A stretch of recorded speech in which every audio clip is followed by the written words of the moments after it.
Assalamualaikum warahmatullahi wabarakatuh. Apa kabar nih kalian hari ini? Jumpa lagi nih dengan Kak Galuh yang hari ini akan membahas materi tentang komponen genetik baik DNA, RNA dan juga proses sintesis protein yang berperan di dalamnya. Oke, jadi mari kita simak videonya.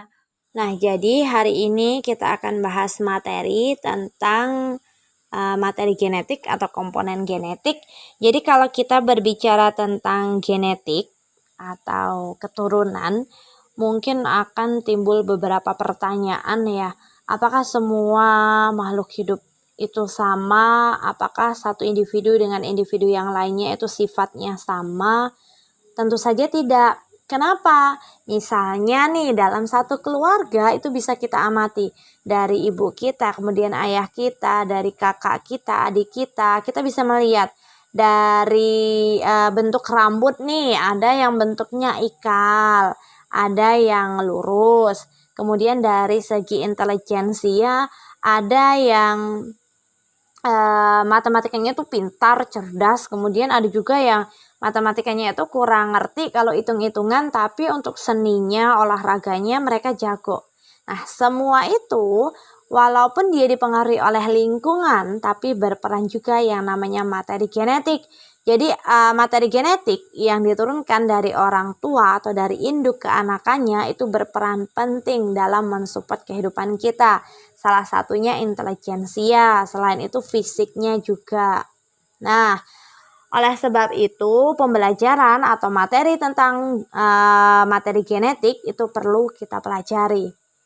Jadi, kalau kita berbicara tentang materi genetik atau komponen genetik, hal pertama yang harus kita bahas itu adalah kromosom. Nah, jadi seperti yang terlihat pada gambar, kromosom itu adalah struktur, dia bentuknya seperti pita yang terdapat di dalam inti sel.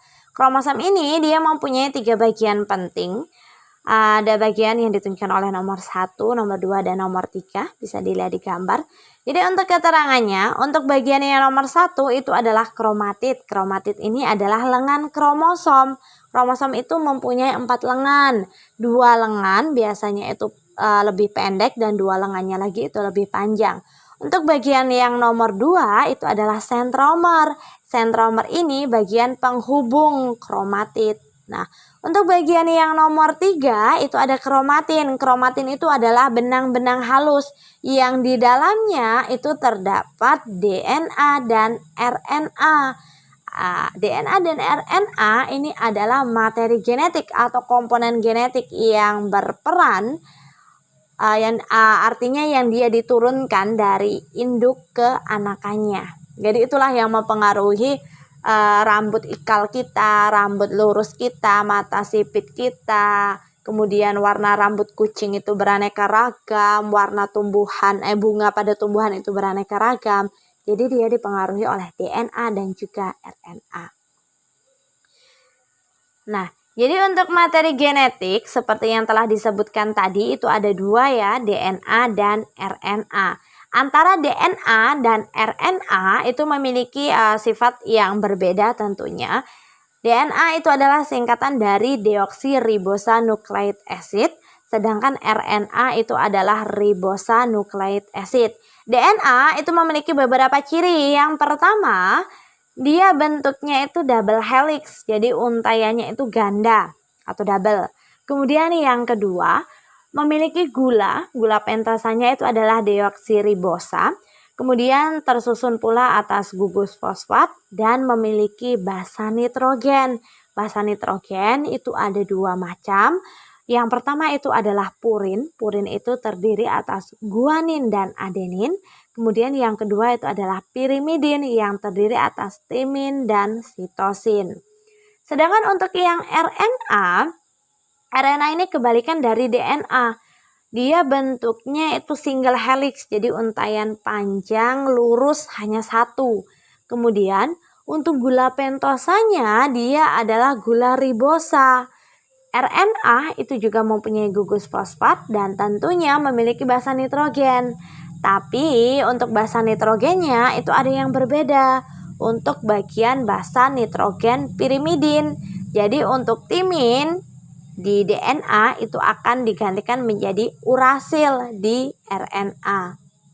Nah, jadi struktural baik dari DNA dan RNA itu untuk gulanya, kemudian gugus fosfatnya, kemudian basa nitrogen membentuk satu helaian itu namanya satu untaian itu namanya adalah nukleotida. Jadi ada yang bentuknya bulat kemudian diikat oleh ikatan hidrogen.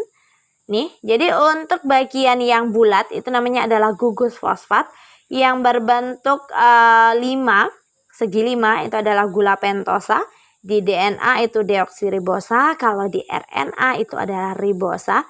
Kemudian untuk basa nitrogen itu kita simbolkan dengan kotak atau persegi panjang.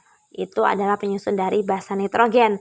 Apabila DNA ataupun RNA itu terdiri atas satu gugus fosfat, satu gula pentosa, dan satu basa nitrogen, itu namanya satu nukleotida.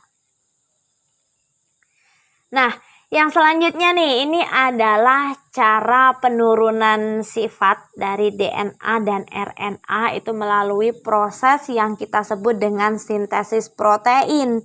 Jadi sintesis protein itu adalah proses pembentukan protein yang nantinya akan diturunkan melalui pembelahan sel.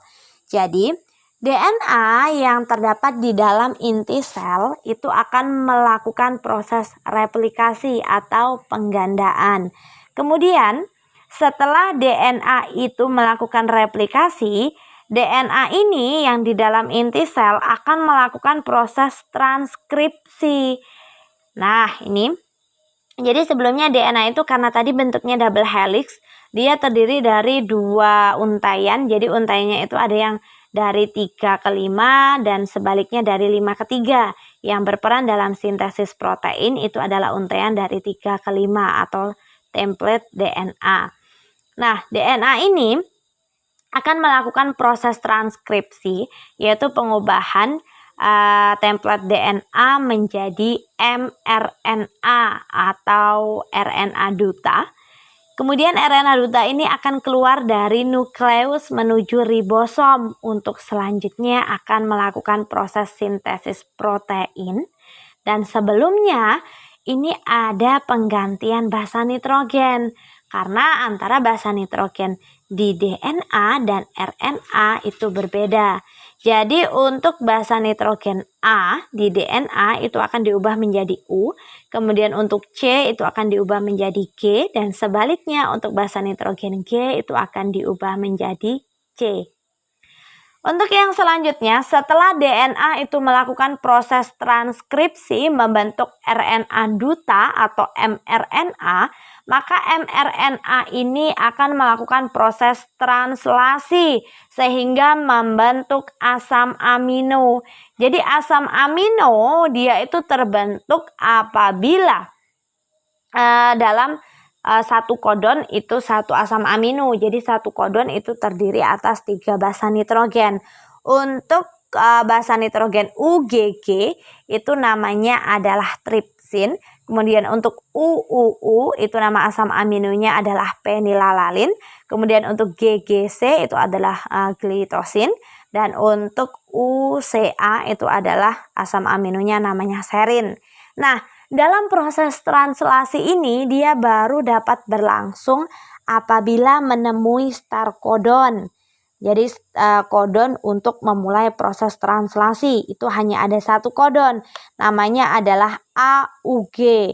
Kemudian proses translasi akan berhenti apabila menemui stop codon. Jadi stop codon itu ada 3, ada UAG, UAA, dan UGA. Jadi ini adalah gambaran secara garis besar tentang proses sintesis protein yang terjadi pada makhluk hidup yang selanjutnya itu akan diturunkan melalui proses pembelahan sel. Oke, terima kasih nih untuk kalian yang sudah nonton video ini sampai dengan selesai. Semoga videonya bermanfaat. Wassalamualaikum warahmatullahi wabarakatuh. Terima kasih.